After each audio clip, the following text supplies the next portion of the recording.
My question for you to start this episode. Name the book. Name the book that is on the shelf. There. Maybe you can read it. Maybe you just recognise it. Name the book. And also, name why it's so special to me if you can in the comments below. Let's get into today's episode where we are starting with youth intake.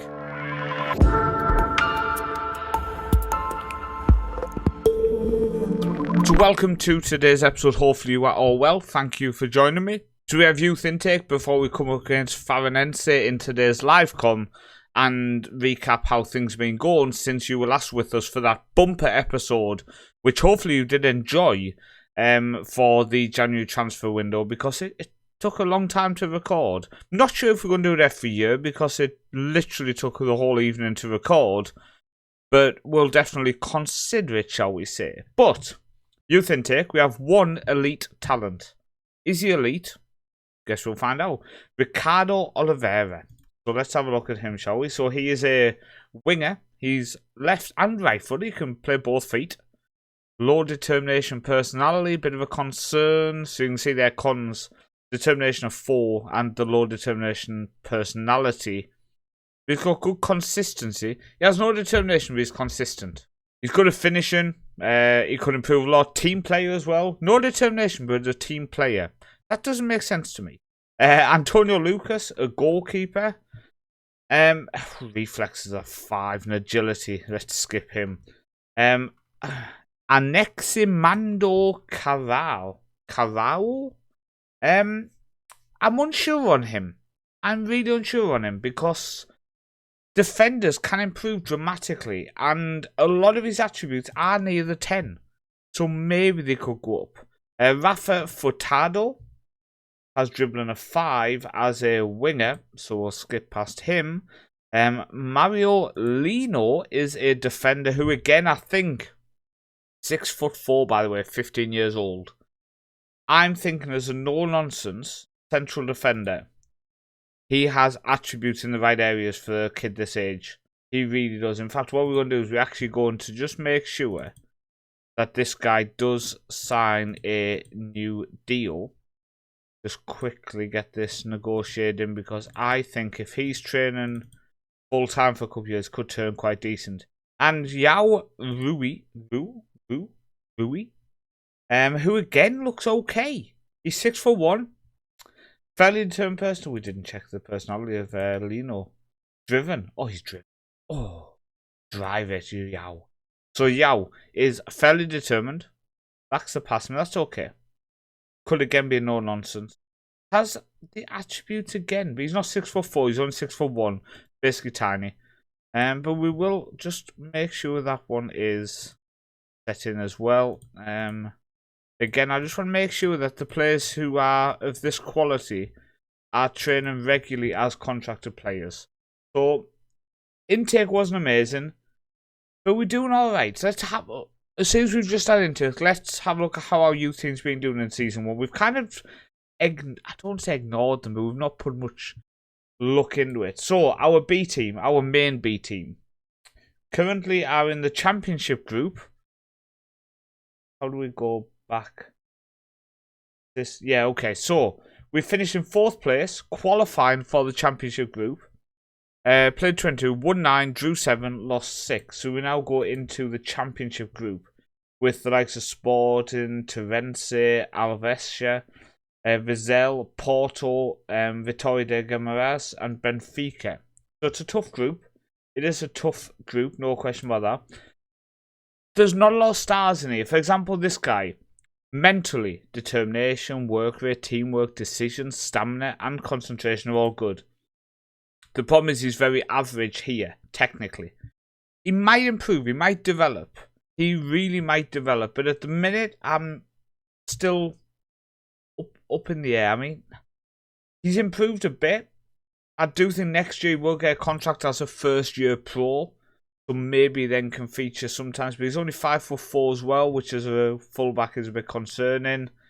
Another player I did want to make a shout out for is this guy here. So he's came through as an attacking mid. I've took control of his training. He's now training as a striker because I see more of a striker in this guy. I really do. I think as a striker, as a poacher, he could be quite decent. So he has been retraining that. We've not been using him in that position, which is a bit annoying, but he is retraining. Guzman, since obviously he came in for us on a free transfer, he scored 4 in 3. But we don't have many stars in this team, so I'm not sure who's going to push on. In terms of our under-19 B team, we are quite good, but we are coming up against, say, some of the weaker teams. I don't know how good our depth is compared to others, but the likes of this Semedo, by the way, has done quite well. He doesn't look amazing, but he scored 33 in 32 games for our B team. Our under-19 B team. You get what I mean. Now, one player I do want to look at is Yao Morena, because I think he has a lot of potential. He lacks concentration and his personality is fickle, but apart from that, he looks okay. He does look okay, so I've been keeping an eye on him this season. I thought maybe he might get some game time. That hasn't come to fruition, but he looks okay. So moving on to how it's gone since you were last with us at the end of January. We've continued our form of not losing many in 2024. We've not won many as well, though. So we've started with a defeat to Benfica 2-0 before a draw against Rio Ave. Bit disappointing, but we got the draw away from home. Salpino, Bajrami and Bosniak on the score sheet. We then played Santa Clara and got 0-0. We then travelled away and got a 1-1 with Vukotic on the score sheet. We then played bottom of the league, Russia, and this was the type of game where you think, right, we're going to get a win now. We're going to get a win. But we got 1-0 draw and it came from a penalty, which was a bit upsetting. But we have just picked up our first victory since, when was that? January the 22nd. And it was victory over Morenense. And Bosniak and Helder on the score sheet just kept us in that top half and still looking fairly solid. So we've won 9, drew 9, lost 8. And I think if we were offered that at the start of the season, I would have took it with the transfer ban, etc. You've got to be happy with us looking just at a very stable, solid mid-table. I did want to show you our salary per annum compared to the rest of the league after our January business. And we bottom 18th, spending 1.5 million a year, when the likes of Benfica are spending 34, Porto 24, Sporting and 19, and then Braga's drop off to 7.8. But we are bottom, spending only 1.5 million a year on wages. We're punching above our weight. Now, unfortunately, our squad is going to be depleted again because Bosniak is going to be leaving us going to Leo. This is an upset one because he's by far our best player. A very, very good striker. 11 and 25 for us this season. For team mid-table, I think he's done well. But we end up getting 3.5 million for him. It's 2.6 up front, I think it is. Let me just go back. 2 million up front. It's 1.5 million in 6 months. Just a one-off payment. That's what I'll negotiate them to. So 2 million up front, 1.5 million very quickly after. I didn't want to sell him. He's also our highest earner at the minute. Didn't want to sell him. But unfortunately, he wanted to leave. He was going to leave on a free at the end of the year after. So we've had to cash in on him. And that does mean the pressure on our summer signings is just ramped up that little bit more when we lose even more players. So let's get into today's live com then.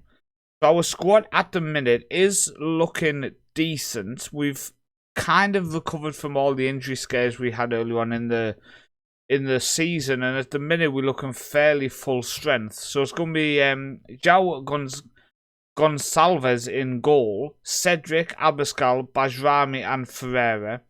Then we're going with Vencinho and Kamara in defensive mid, Helder on the right, Doro, Salpino in attacking mid, and Agra on the left, and then Bosniak up top. So we do have some good talent on the bench at the minute with the likes of Mendes, our backup centre-back we signed in the last episode, Fernandez, Silva, Ribeiro, Namora, Marquez, Urso and Almeida. Obviously the loan signings coming in with the thought of maybe we can look at signing them. If not, they've added depth for this season. So I'm interrupting the video to say thank you firstly for the support and the continued support on the content that I'm creating. if you are in a position to do so, there is an option below to become a Patreon member or to become a YouTube member. It will cost you 49 kroner a month, which is about $3 or £3 a month. And that goes towards future things on the channel, like I'm looking to save up for a new microphone, for example, to pay towards my Premiere Pro for editing the videos. It just helps show a little bit of support, but also, if it builds up to a certain amount, I can look at taking a day off work a month to help towards creating that content and making it just a little bit better for you guys going forward.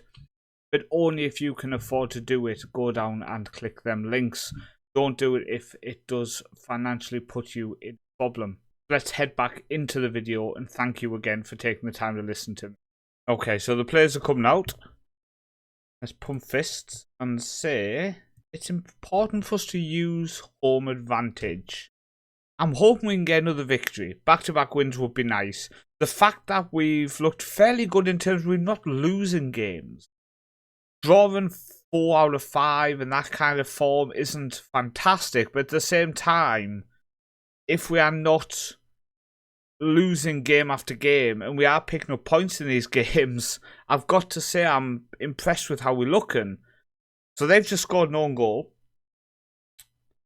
A player who plays for their under-23 scored an own goal for some reason. It came up there. Vincino with the corner. They did get it away, but we do then recycle play. Helder across, and Agra with the goal makes it 1-0. So we're not going to qualify for Europe. That's a fact. That's a fact. We're not going to qualify for Europe. But if we can get top half, I think we've overachieved. Oh my god, we scored a goal as I'm messaging the wife. I thought the wife shouted at me, so I was messaging asking if she shouted. Bosnich scores to make it Boavista 2, Farense 0. So let's have a look at this, shall we? So Helder was running down the wing. I did see him run down the wing. I thought, hopefully this doesn't result in a goal as I'm texting. Comes across, it's deflector which goes over the goalkeeper. And then Bosnich is there to tuck it away. So even though he's agreed to leave us, he's still putting the ball in the back of the net, which is great to see. That is great to see. So we go with only within only 3 points of Rio Ave now. They do have a game in hand, and a couple of teams around us have games in hand. But we're looking okay.